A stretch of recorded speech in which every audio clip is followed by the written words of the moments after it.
The Elves and the Shoemaker. Once upon a time in a small village, there lived a humble shoemaker.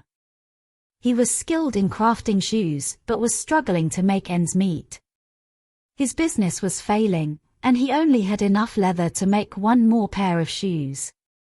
One evening, with a heavy heart, the shoemaker cut the leather for the shoes and placed them neatly on his workbench. He intended to craft the shoes the next morning and then retire from his trade. The following day, to his astonishment, the shoemaker found a finely made pair of shoes on his workbench. They were so exquisitely crafted that they seemed magical. The customer was delighted, paying a handsome price for the shoes. The shoemaker was bewildered but grateful for the unexpected fortune. Curious about this miracle, the shoemaker decided to stay awake that night to uncover the mystery. As midnight approached, he saw two tiny elves sneak into his shop. They were wearing worn-out clothing and were busily stitching and hammering away at the leather on his workbench. The elves worked tirelessly, creating the most beautiful shoes the shoemaker had ever seen.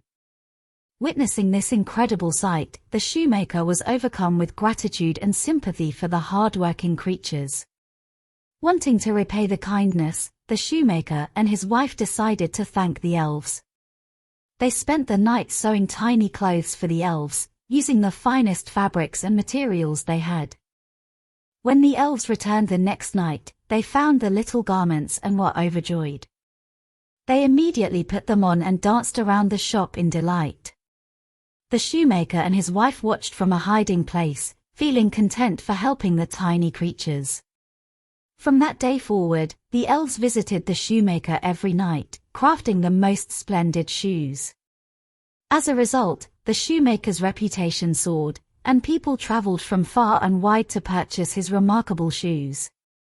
The shoemaker and his wife continued to assist the elves, providing them with new garments and occasionally leaving out delicious treats for them to enjoy. In return, the elves dedicated themselves to making extraordinary footwear, ensuring the shoemaker's success and prosperity. Years passed, and the shoemaker grew older. He and his wife had accumulated a comfortable fortune, all thanks to the remarkable craftsmanship of the elves. One night, the shoemaker realized that he hadn't seen the elves in some time. The next morning, he found a note on his workbench.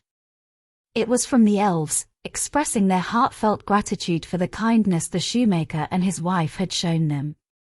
The elves explained that they had completed their task and wished to move on to assist another family in need. Though saddened by their departure, the shoemaker understood. He and his wife were grateful for the elves' generosity, and they continued to thrive with the skills they had learned from their tiny friends. The shoemaker's shop remained successful, and the memory of the elves' kindness lingered, inspiring the couple to help others in need. Their acts of kindness and the lesson of generosity they learned from the elves were passed down through generations, making their story a cherished legend in the village for years to come. The end. Please subscribe my YouTube channel Teddy's Best Story Time. See you next time.